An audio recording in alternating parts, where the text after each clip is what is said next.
Selamat sore pemirsa Sumatera Utara, hari ini kembali hadir menjumpai Anda edisi Kamis 2 Juni 2022 bersama saya Hafiz Eko Diantoro. Dan saya Ziva Zahriadi. Seperti biasa pemirsa, sejumlah informasi terkini seputar Sumatera Utara telah dirangkum tim redaksi kami untuk Anda. Dan berikut kita awali informasi selengkapnya.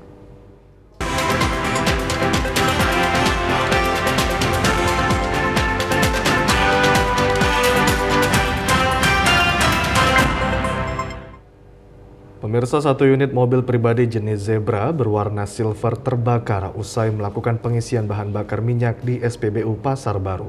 Api bisa dipadamkan setelah 7 alat pemadam api ringan disemprotkan ke mobil yang terbakar dan tidak ada korban jiwa dalam peristiwa kebakaran tersebut. Inilah rekaman CCTV satu unit mobil pribadi jenis Zebra berwarna silver yang terbakar usai melakukan pengisian bahan bakar minyak jenis Pertalite di sebuah stasiun pengisian bahan bakar umum di Pasar Baru, Kecamatan Penyambungan, Kabupaten Mandailing, Natal. Ledakan api terjadi setelah supir menyalakan mesin mobil. Api yang membumbung tinggi yang keluar dari mobil tersebut langsung dipadamkan karyawan SPBU. Api berhasil dipadamkan setelah 7 alat pemadam api ringan milik SPBU ikut memadamkan kobaran api. Tidak ada korban jiwa dalam peristiwa tersebut, namun satu unit mobil pribadi hangus terbakar. Jadi kebakaran itu pas korbannya mau mengisi minyak,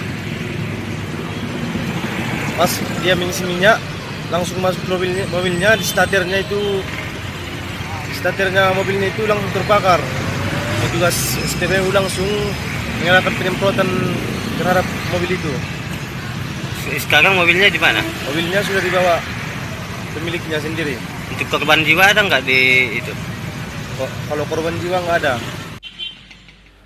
Akibat kejadian kebakaran tersebut, pengoperasian pengisian bahan bakar minyak di SPBU ini sementara dihentikan karena aparat kepolisian melakukan penyidikan kejadian kebakaran di lokasi titik 1 pengisian BBM di SPBU Pasar Baru ini. Kita ke informasi lainnya pemirsa, cuaca buruk dengan badai dan gelombang tinggi kembali melanda wilayah perairan Nias. Kondisi itu berdampak pada aktivitas nelayan, daerah itu lumpuh total karena tidak bisa melaut. Beginilah kondisi pantai kawasan Gunung Stoli dan Kepulauan Nias hari ini, diselimuti gemuruh pecahan ombak yang datang dan pergi silih berganti ke tepian. Bahkan gelombang tinggi air laut terpantau mencapai hingga 3 meter, berbeda dari kondisi sebelumnya. Beberapa perahu nelayan yang tengah bersandar di sekitar 100 meter lepas pantai nyaris tenggelam karena dimasuki air laut akibat kondisi cuaca buruk yang tiba-tiba terjadi, puncaknya sejak malam tadi. Tingginya gelombang serta ombak yang terus menghantam daerah maritim Kepulauan Nias telah membuat para nelayan tidak dapat melaut ke tengah. Belum juga adanya aktivitas alternatif mereka sehingga masih pasrah dan berharap kondisi cuaca dapat segera kembali normal. Sementara apabila kondisi cuaca buruk terus terjadi dapat mempengaruhi rendahnya pasokan ikan untuk kebutuhan dan konsumsi warga Kepulauan Nias. Bisa kami karena bergelombang ini ya, besar-besar ini. Udah sejak kapan dipantau tadi Pak?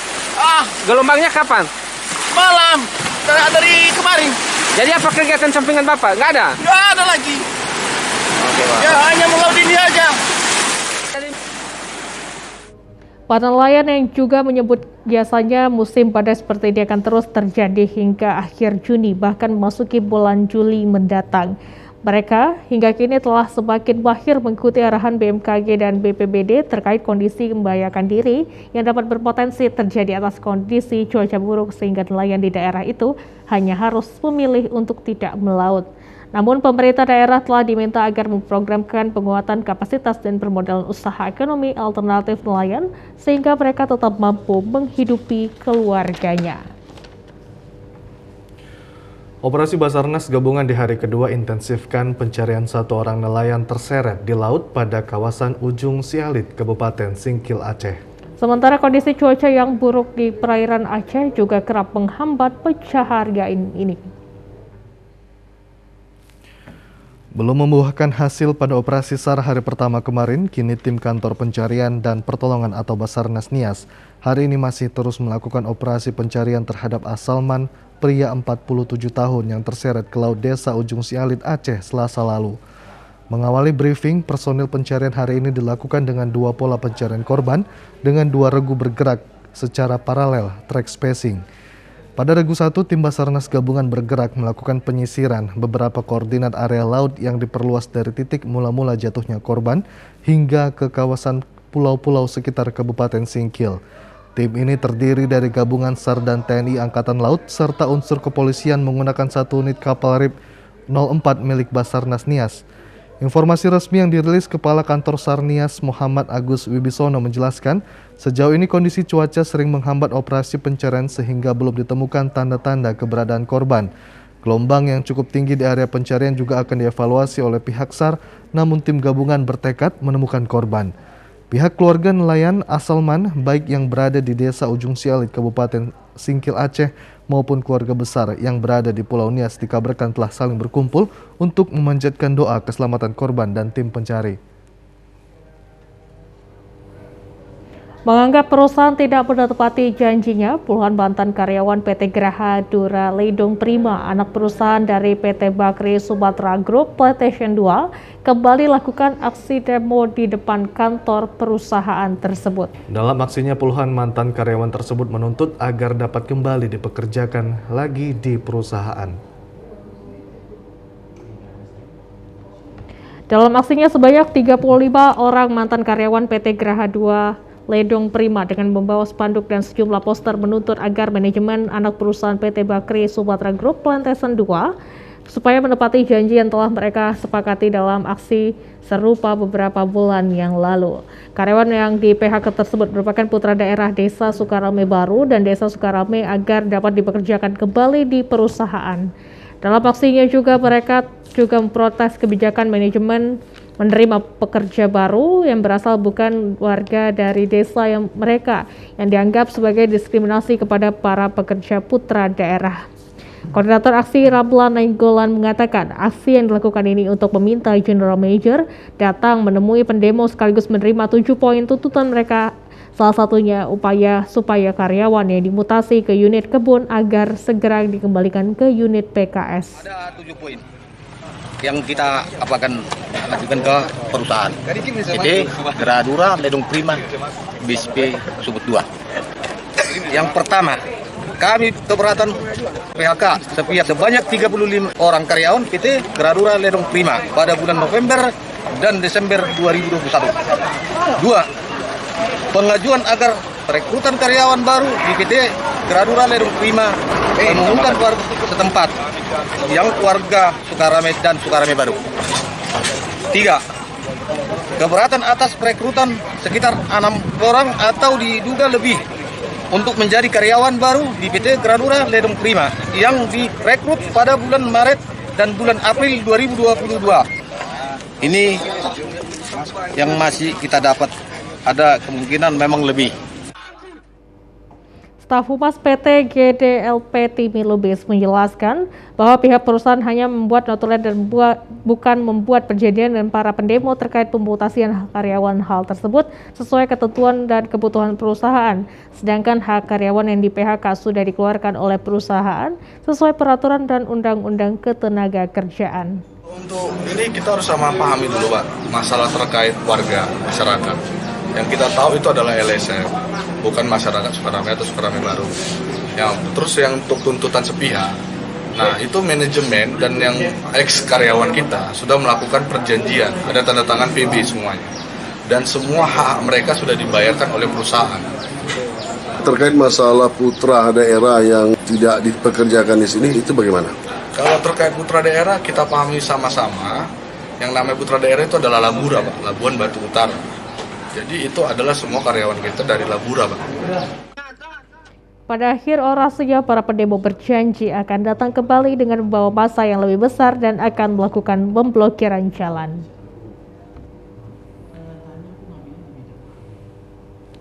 Pemirsa, beragam informasi aktual lainnya akan kami hadirkan sesaat lagi. Tetaplah bersama kami dalam program Sumatera Utara hari ini. Kami akan segera kembali.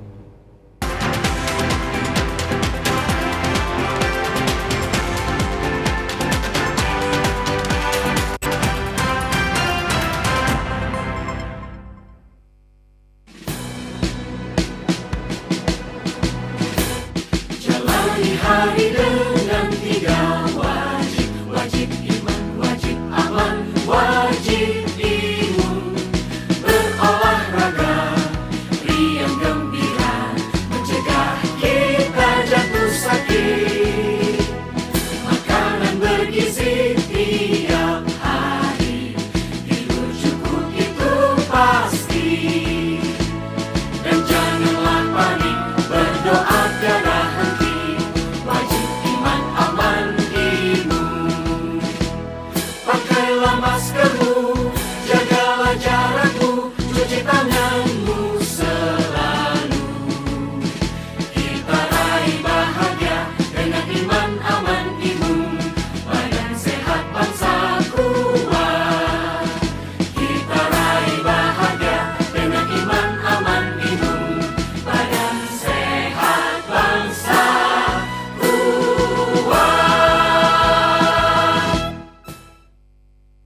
Gubernur Sumatera Utara Edi Rahmayadi membuka secara resmi rapat kerja kuartir daerah Gerakan Pramuka Sumatera Utara di Aula Tengku Rizal Nurdin, Jalan Jenderal Sudirman, Kota Medan.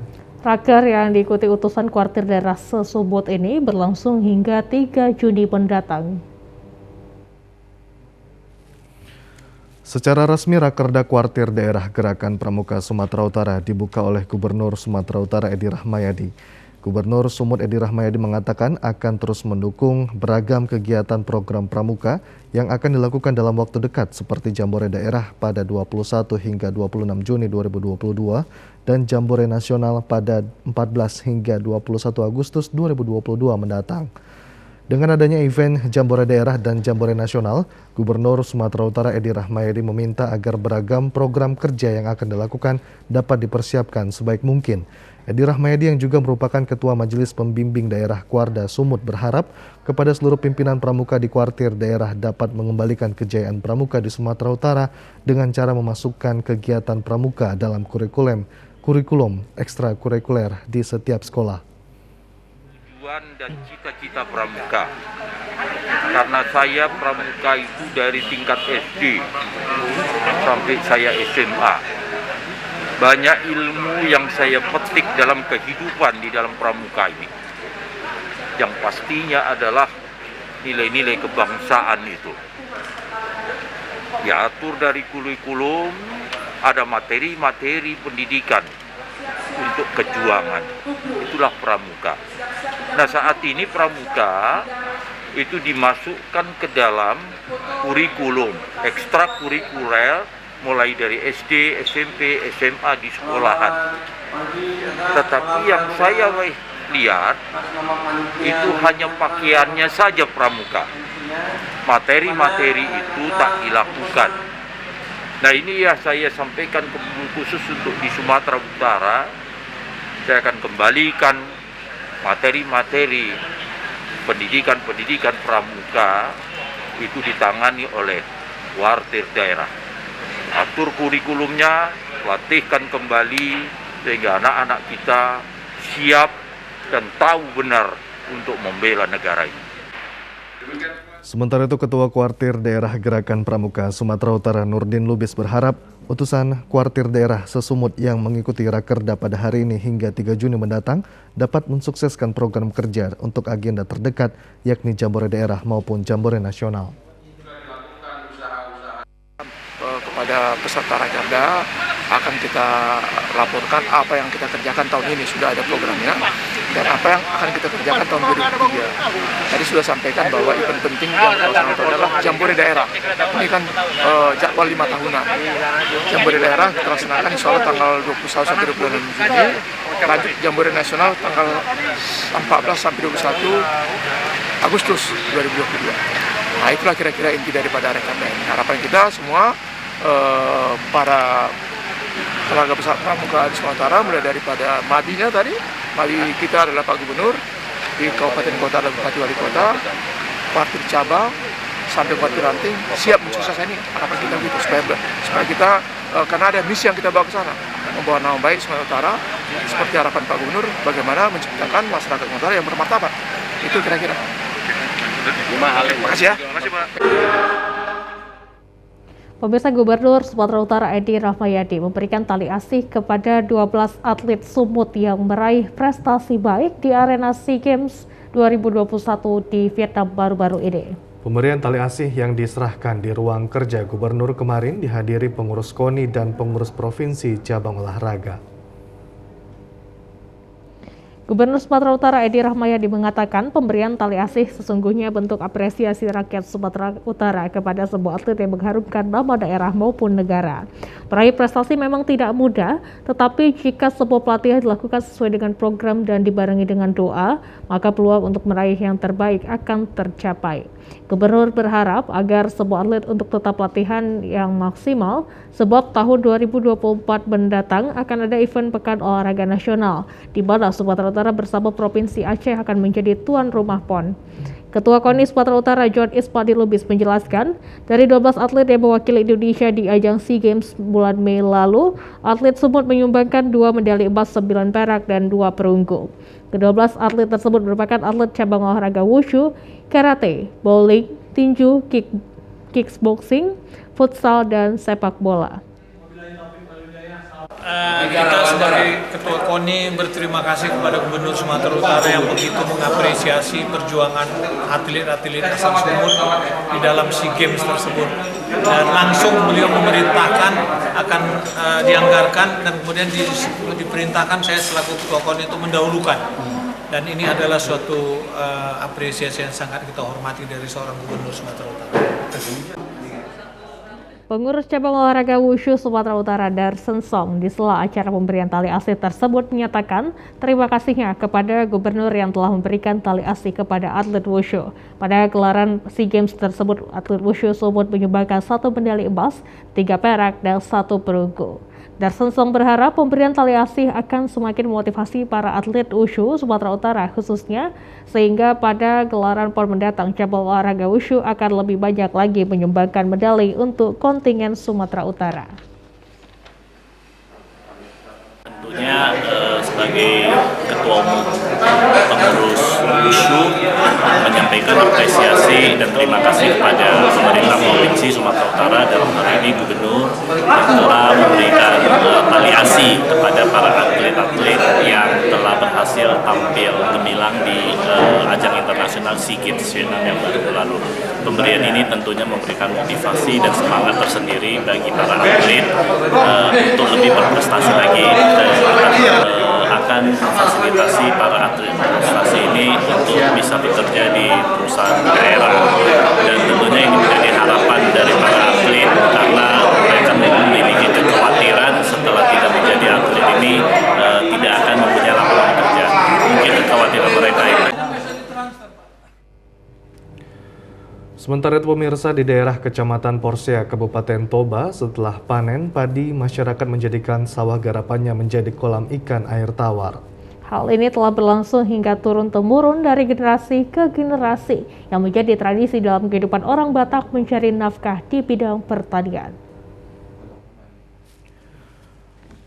Pantauan di pasar tradisional Porsea, setiap hari Rabunya transaksi jual beli bibit ikan air tawar dapat dilihat di sepanjang Jalan Ferdianan Lumban Tobing, Porsea. Di sana terdapat bibit ikan air tawar seperti ikan mujahir, ikan lele, dan ikan mas berbagai ukuran yang siap untuk ditebar di kolam. Untuk harga tergantung jenis bibit ikan air tawar yang akan dibeli dan ukuran atau besar kecilnya, mulai dari ukuran 1,5 inci dengan harga Rp500 hingga Rp1.000 dan ukuran 4,5 inci dengan harga Rp2.500 hingga Rp3.000 per ekornya. Salah seorang penjual bibit ikan air tawar, Liston Butar-Butar, mengatakan untuk saat ini bibit ikan air tawar yang dia jual berasal dari luar daerah, yaitu dari Kabupaten Simalungun dan bukan hasil budidaya para petani setempat. Liston juga menyebutkan bahwa dirinya telah puluhan tahun dari usia remaja hingga saat ini menjadi penjual bibit ikan air tawar, dan hal ini sudah turun-temurun dari orang tuanya. Sebelumnya di daerah tempat tinggalnya, yaitu Desa Patane 2, Kecamatan Porsea, bahwa para petani setempat pada era tahun 70-an hingga tahun 90-an mampu membudidayakan bibit ikan air tawar, bahkan dapat menjualnya hingga keluar daerah. Namun untuk saat ini sudah berbanding terbalik, di mana bibit ikan air tawar justru didatangkan dari luar daerah Kabupaten Toba. Liston? Banyak taruh Jawa, bakalan, sama apa itu, tajuk pasir, ikan mas, ada mujahir, ada lili, itulah yang tiga itulah. Kendala apa yang Bapak temukan dalam jualan ini, Pak? Banyaklah, kematian banyak dari kolam, makanya kita beli dari santar. Apanya, makannya nggak ada, mereka pakan nggak ada. Pemerintah yang tahu bantu, masyarakat petani dua. Nah, dari dulu kami bibit dari petani dua, nggak diperhatikan pemerintah. Kami tanya, sakitnya apa mati ikan gara-gara orang hujan? Nggak ada obatnya, nggak dikasih pemerintah. Sejumlah informasi menarik lainnya akan hadir usai jeda pariwara berikut ini. Sumatera Utara hari ini akan segera kembali.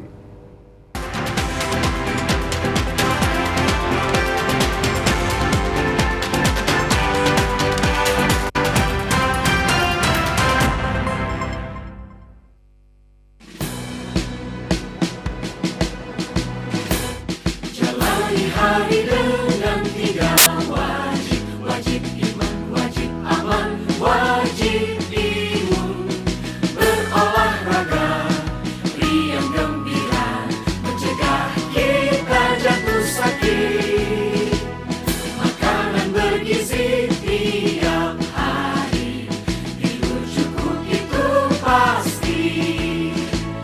Dan janganlah panik, berdoa tiada henti, wajib iman aman imun. Pakailah maskermu, jagalah jarakmu, cuci tanganmu selalu. Kita raih bahagia dengan iman aman imun, badan sehat bangsa kuat. Kita raih bahagia dengan iman aman imun, badan sehat bangsa kuat.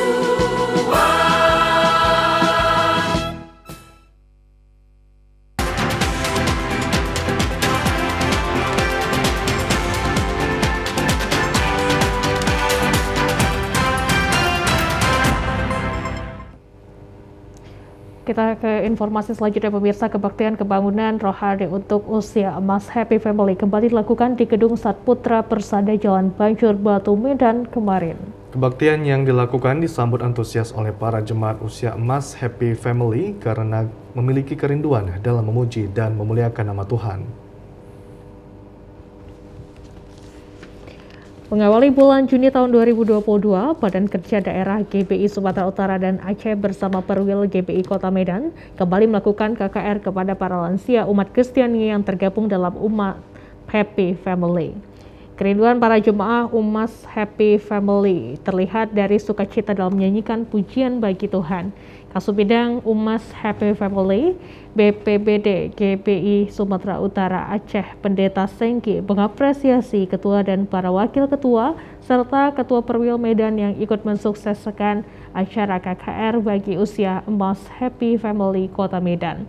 Pendeta Sengki berharap melalui pembaktian pembangunan rohani ini, seluruh lansia yang tergabung dalam usia emas Happy Family selalu bersukacita dan dapat menjalankan kehidupannya dengan meminta pertolongan Tuhan agar senantiasa sehat dan bahagia. Dalam khotbah yang disampaikan Pendeta Sarman Situmorang mengatakan, sesuai tema KKR yaitu berbahagia dan panjang umur, supaya semua lansia hidup dan tinggal di dalam Tuhan.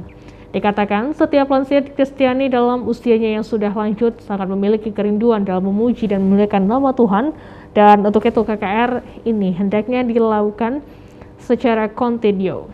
Pendeta Sarman Situmorang berpesan kepada seluruh denominasi gereja yang ada di wilayah Kota Medan untuk mengajak para lansianya agar dapat tergabung dalam KKR Usia Emas Happy Family.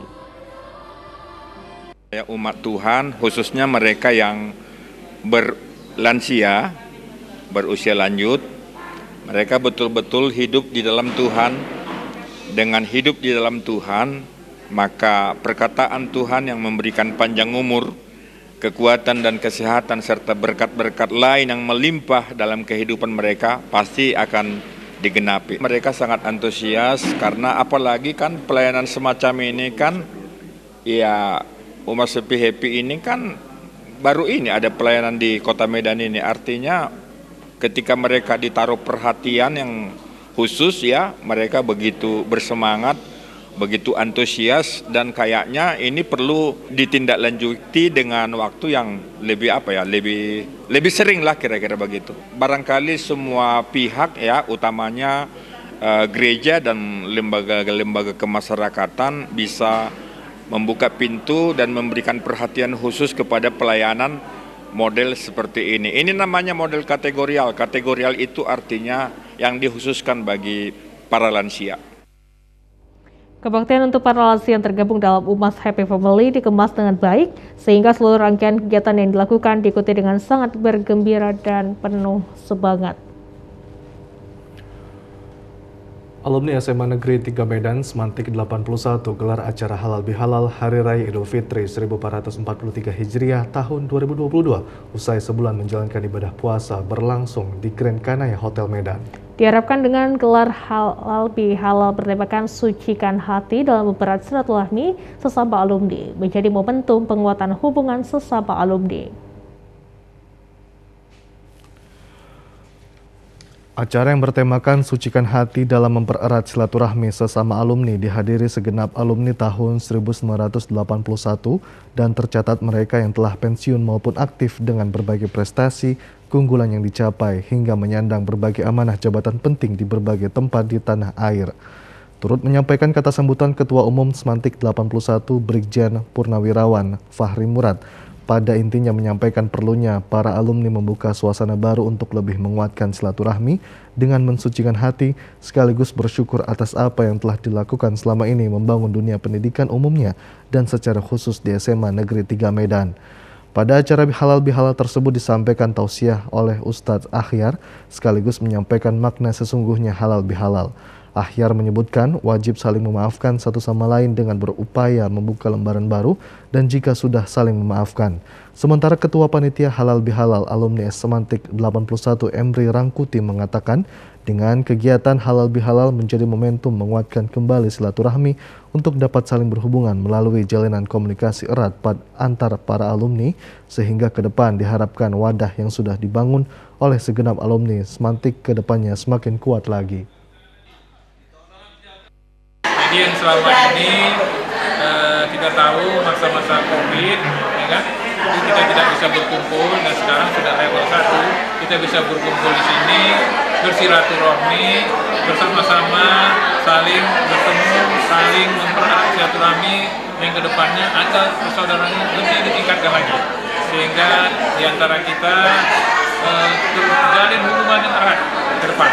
Misalnya ada acara apapun, itu kita silaturahmi sama-sama bersama saling memberi kasih sayang, saling memberi keikhlasan hati dalam bersilaturahmi.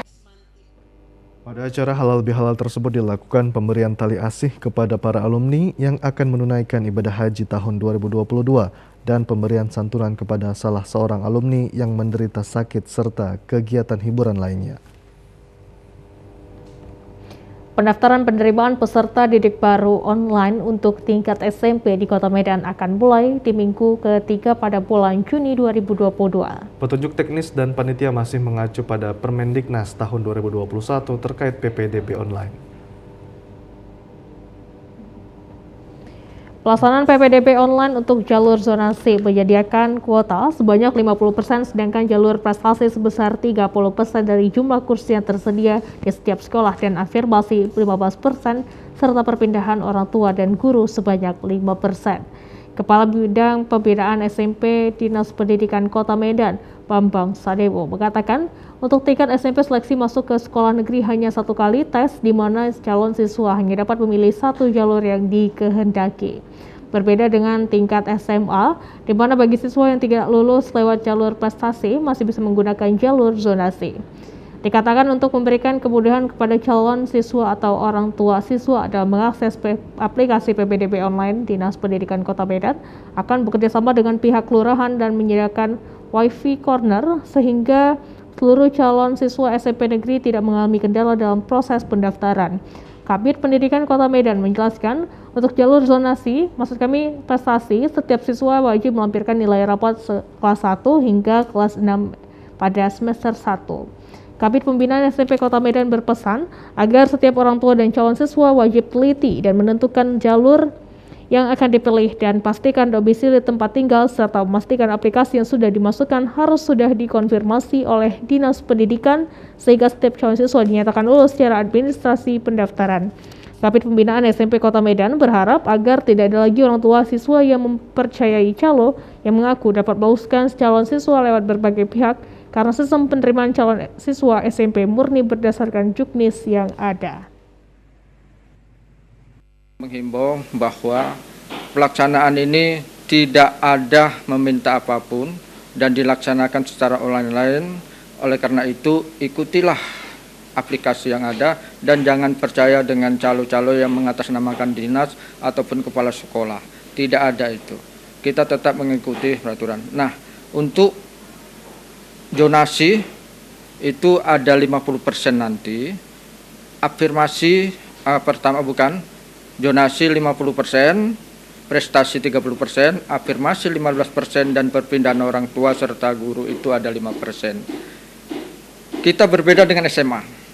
Kalau SMA itu prestasi, jalur prestasi itu di awal dan sudah diumumkan di awal. Nah, kemudian yang tidak menang di prestasi bisa mengikuti jalur-jalur yang lainnya tapi untuk SMP ini kita laksanakan secara serentak. Jadi pada saat mendaftar, pilihlah jalur yang mana, apakah zonasi, prestasi, afirmasi, ataupun perpindahan orang tua. Ini kita laksanakan sekaligus. Ya, pemirsa, beragam informasi menarik lainnya akan kami hadirkan sesaat lagi. Tetaplah bersama kami.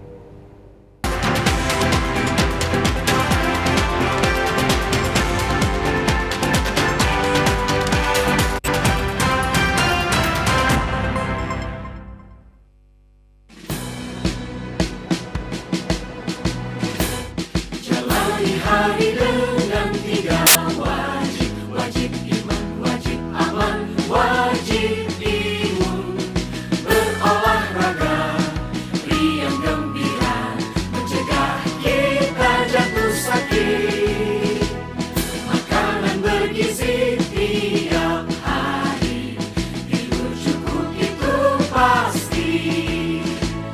Dan janganlah panik, berdoa tiada henti, wajib iman aman imun. Pakailah maskermu, jagalah jarakmu, cuci tanganmu selalu. Kita raih bahagia dengan iman aman imun, badan sehat bangsa kuat. Kita raih bahagia dengan iman aman imun, badan sehat bangsa kuat.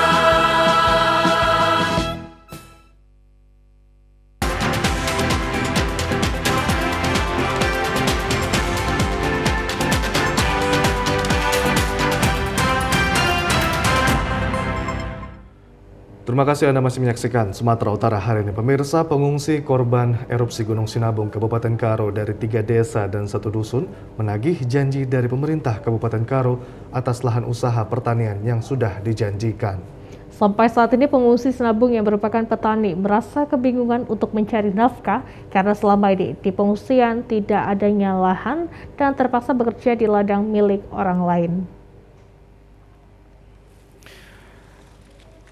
Pengungsi relokasi tahap 3 dari 3 desa, yakni Desa Sukanalu, Desa Mardinding, Desa Sigarenggarang, dan Dusun Laukawar, sampai saat ini masih berada di pengungsian dengan status tidak jelas. Lahan usaha tani yang diperuntukkan pengungsi terletak di kawasan Desa Portibi Lama, Kecamatan Merek. Sampai saat ini masih dikuasai oleh warga sekitar dan bertahan tanah ulayat mereka. Berdampak pemerintah Kabupaten Karo belum merealisasikan lahan pertanian milik pengungsi. Sementara para pengungsi yang merupakan petani sudah kebingungan untuk mencari nafkah guna menghidupi keluarga. Salah seorang pengungsi warga Desa Mardinding, Rosmina Beru Sembiring, mengaku sudah setahun lebih mengalami kesulitan dalam mencari nafkah dikarenakan belum terrealisasinya lahan pertanian milik pengungsi yang sudah dijanjikan pemerintah.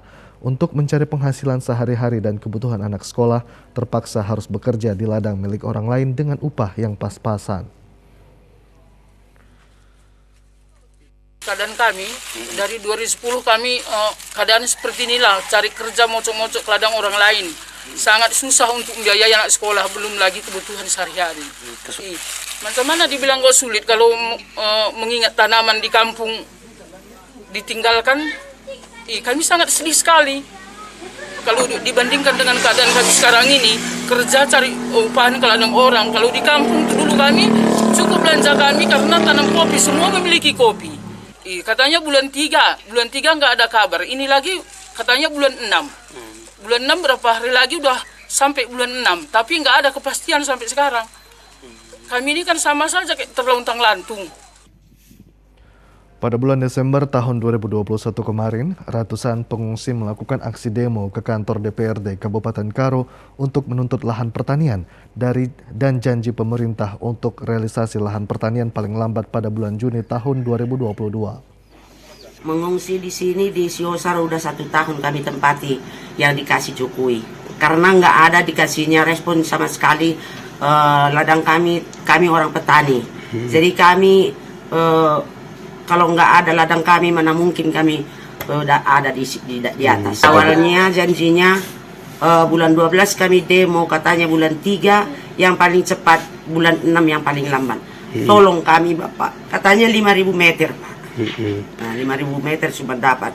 Ini tanahnya pun belum sama sekali diapakan, akses pemerintahan belum ada. Air pun di sini belum ada. Apapun belum ada. Katanya iya itu aja, Pak. Para pengungsi Sinabung berharap kepada pemerintah Kabupaten Karo untuk segera merealisasikan lahan pertanian yang sudah dijanjikan. Pemirsa, setiap hari Senin pekan di pasar tradisional Lagu Boti, sebagian para pedagang menggunakan badan jalan untuk menjajakan jualannya. Persisnya di Jalan Patuan Nagari dan Patuan Anggi Lagu Boti, hingga jalan tersebut hampir tidak dapat lagi digunakan oleh pengguna jalan lainnya dan menimbulkan kemacetan. Pantauan di lapangan sebelumnya, Pemkab Toba telah mendirikan Pasar Rakyat Sibuaya Lagu Boti pada tahun 2018 guna untuk mengatasi permasalahan para pedagang yang menggunakan badan jalan tersebut. Namun, pasar rakyat tersebut hingga saat ini tidak dapat digunakan. Salah seorang warga Kelurahan Pasar Lagu Boti mengatakan, sebenarnya warga masyarakat keberatan akan keberadaan para pedagang yang menggunakan badan jalan untuk menjajakan dagangannya, khususnya di Jalan Patuan Anggi dan Patuan Nagari. Gobos juga menjelaskan, sebelumnya Pemkab Toba telah berusaha untuk memindahkan para pedagang tersebut ke Pasar Rakyat Sibuaya untuk ditertibkan. Namun, para pedagang juga mempunyai alasan tidak ingin dipindahkan bahwa di Pasar Rakyat Sibuaya tersebut, menurut para pedagang yang datang, selain harga sewa dari pemilik lapak terlalu tinggi dan pasar tersebut terlalu kecil, dan para pembeli juga enggan datang ke sana. Kepala Bidang Perindakop Kabupaten Toba, Bagino Huta Gultom mengatakan sebelumnya pihaknya bersama Dinas Perhubungan dan Satpol PP serta melibatkan kepolisian setempat pada tahun 2019 telah berusaha mensosialisasikan tentang pemindahan para pedagang yang menggunakan badan jalan untuk menjajakan dagangannya agar dapat menempati pasar rakyat Sibuaya tersebut. Monogi Hontua juga mengaku bahwa hal tersebut hingga saat ini belum mempunyai hasil seperti yang diharapkan oleh pemerintah Kabupaten Toba, dikarenakan sebagian para pedagang masih beranggapan bahwa dengan menggunakan badan jalan untuk menjajakan dagangannya lebih laris. Namun untuk saat ini pemerintah Kabupaten Toba akan segera mungkin akan menertibkan hal tersebut dikarenakan berjualan dengan menggunakan badan jalan sangatlah mengganggu kepentingan umum. Sudah diusahakan pemerintah setempat udah mau pindah, tapi karena di sini yang paling laku, di sinilah orang itu bertahan. Kabun warga Banjar ini nggak bisa mengharap orang ini, karena itu mata pencarian orang ini. Rencana kian ini pindah ke dekat rumah perumahan camat di sini. Oh, emang kalau di situ Pak emang nggak laku atau gimana Pak? Sempit, jadi kurang laku.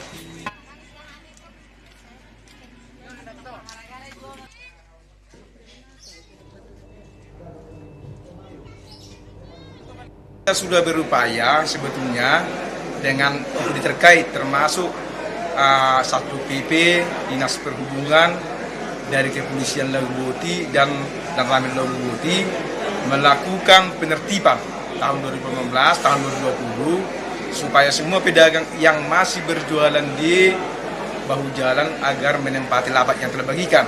Tetapi kenyataannya memang sampai sekarang itu masih belum bisa berhasil. Karena banyak opini daripada para pedagang, mereka lebih laku berjualan apabila berjualan di tepi jalan. Tetapi kami dari pemerintah Kabupaten Toba melalui Dinas Koperindak yang menangani pasar akan tetap berupaya untuk nanti para pedagang yang masih berjualan supaya bisa menempati lapak yang kita bangun di Pasar Rakyat Sibuaya. Sementara itu pemirsa, bahan daur ulang seperti botol bekas, bungkus pewangi baju, dan bungkus susu yang selama ini kita abaikan ternyata dapat dimanfaatkan. Di tangan ibu-ibu kreatif ini, barang bekas dan daur ulang tersebut bisa dibuat tas yang unik dan bernilai seni, bahkan bernilai ekonomis. Adalah warga Desa Tanjung Ibus, Kecamatan Secanggang, Kabupaten Langkat. Barang yang biasanya tidak berharga ini bisa dijadikan barang unik seperti tas kondangan, tas ke pasar, dan tas untuk anak muda masa kini. Awalnya sekedar mencoba, para kaum ibu muda ini sambil mengisi waktu luang berhasil membuat kreasi tas dari bahan daur ulang. Dengan memotong bagian bungkus pewangi dan bungkus susu, menjalinnya hingga menjadi satu tas yang bernilai ekonomis. Begitu juga dengan botol minuman, digunakan hanya beberapa bagian saja untuk dijalin menjadi tas. Harga tas ini bervariasi dari Rp15.000 hingga Rp50.000. Pemasaran tas ini sudah sampai keluar daerah, namun karena keterbatasan modal sehingga para kaum ibu-ibu ini hanya menyiapkan tas berdasarkan pesanan saja. Sebab pengrajin mengaku bahwa mereka tidak memiliki dana untuk membuat tas dengan jumlah lebih banyak, sebab bahan daur ulang ini dibeli mereka dari pengumpul sampah. Tas ini juga dalam waktu dekat akan dipamerkan di Plaza Supermall Binjai. Pengrajin tas daur ulang Sriwati mengatakan ide pembuatan ini berawal saat melihat tas milik teman mereka yang unik dan menarik. Ternyata tas tersebut berasal dari bahan daur ulang. Dari situlah timbul ide untuk membuat tas tersebut dengan modal coba-coba dan secara otodidak. Para kaum ibu tersebut sudah dapat menciptakan berbagai macam motif tas dari bahan daur ulang. Awalnya sih lihat orang bawa ya, kok cantik.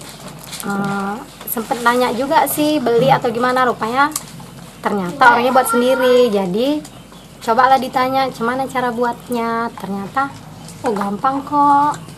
Jadi kebetulan ada temen yang memang sebelumnya udah bisa, dari sebelum saya bisa mereka udah bisa duluan. Jadi ya sama-sama lah, sambil belajar sambil buat. Bagi Anda yang biasanya membuang sampah plastik yang dianggap tidak berguna, bisa mencoba untuk berkreasi sehingga menghasilkan pundi-pundi rupiah sambil membantu perekonomian keluarga. Masih di Kabupaten Langkat, pemirsa, bila Anda melintas ke Kota Tanjung Pura, Kabupaten Langkat, Anda akan menemukan hal aneh di sekitar Jalan Lintas Sumatera, yaitu di Desa Paya Perubuk. Hal aneh ini adalah banyaknya dodol yang dibungkus menyerupai pocong, mulai dari ukuran kecil hingga ukuran besar. Mendengar namanya pasti Anda takut, tapi itu hanya sebutan saja, sebab dodol ini dibungkus dengan pelepah pisang yang biasanya disebut orang sekitar dengan upeh pinang yang warnanya putih. Isi dodol ini biasa saja seperti dodol pada umumnya, namun yang membuat dodol ini berbeda dengan menyerupai pocong adalah karena bungkusnya yang putih diikat ujung ke ujung mirip dengan pocong. Apalagi dodol ini begitu mudah kita temui di sepanjang jalan dijajarkan para pedagang.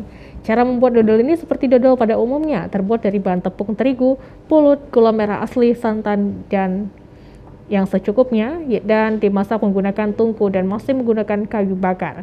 Memasaknya butuh waktu sekitar 3 atau 4 jam, namun rasa dodol pocong ini berbagai macam. Ada rasa panda, durian, wijen. Sekali merasakan dodol ini, pasti Anda ketagihan merasakan kenikmatan rasa dodol pocong dan akan kembali lagi untuk membelinya. Menurut Rahman, cara membuat dodol pocong ini seperti dodol pada umumnya, namun kemasan yang berbeda, karena ada dodol pocong yang kecil dan juga ada yang besar, tergantung dengan keinginan. Dodol ini juga banyak diminati wisatawan yang datang dari luar negeri, dan banyak juga yang suka melihat bentuknya yang bergantungan dan banyak yang bertanya berbuat dari apa karena mirip dengan pocong.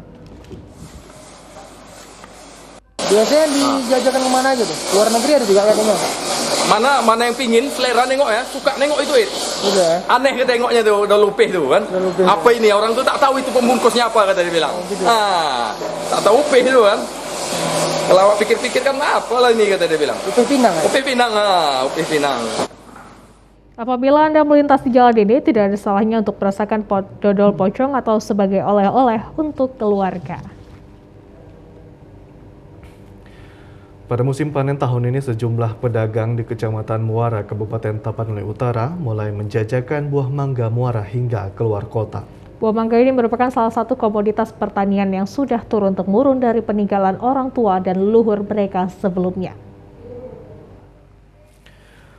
Salah satu komoditas unggulan daerah Tapanuli Utara yang sudah dikenal masyarakat luas yaitu buah mangga muara. Pada umumnya buah mangga ini tumbuh di areal perbukitan di Kecamatan Muara dan di pesisir Muara serta di Pulau Sibandang. Di sepanjang jalan menuju Muara telah dibangun infrastruktur jalan untuk usaha pertanian. Selain dapat membeli mangga yang dijajakan, masyarakat juga dapat membeli langsung yang dipanen dari pohon. Jika dibandingkan dengan jenis mangga lainnya yang dominan tumbuh di Indonesia jenis mangga muara, keunggulan mangga muara ini memiliki ciri khas ukuran kecil dengan kulit berwarna kuning. Saat sudah matang, buah mangga ini bisa dikonsumsi beserta kulitnya dan rasanya sangat manis. Para petani mangga muara bisa mendapatkan keuntungan lebih ketika faktor cuaca baik dan harga yang mendukung. Dalam setahun, pohon mangga ini akan dipanen sekitar 2 bulan dan menghasilkan 100 kg per pohon. Dijual dengan harga Rp13.000 per kilogram. Pada umumnya tanaman pohon mangga ini merupakan komoditi pertanian yang sudah turun-temurun, bahkan banyak pohon mangga yang sudah tua berusia sekitar 100 tahun lebih. Masih berbuah dan memiliki cita rasa yang manis, salah seorang petani mangga Neti Opu Sunggu menyebutkan pada tahun ini hasil produksi buah mangga mengalami penurunan dari tahun sebelumnya, namun masih mencukupi untuk kebutuhan konsumsi lokal. Buah mangga ini dipasarkan di muara hingga keluar kota seperti ke Balige, Tarutung, dan dijual di sepanjang jalan di kota Perapat. Mana Bu musim mangga tahun ini Bu dari tahun-tahun sebelumnya Bu? Nah, beda ya Pak. Kepala musim. Kepala musim ya Bu ya. Kalau masalah hasilnya gimana Bu? Ya berkurang lah Pak. Ya, Pak, ya. Jadi ini per kilonya berapa dijual Bu? 2 kilo lagi, jadi 6 kilo sama aku. 13 kilo sama ini. Ya. 80. Pemirsa, informasi tadi sekaligus menutup perjumpaan kita pada sore hari ini. Saya Hafiz Eko Diantoro. Dan saya Ziva Zahris. Kami tetap menghimbau Anda pemirsa untuk tetap patuhi protokol kesehatan dengan memakai masker, menjaga jarak, serta mencuci tangan pakai sabun. Indonesia pulih karena aku. Indonesia pulih karena kamu. Indonesia pulih karena kita. Selamat sore dan sampai jumpa.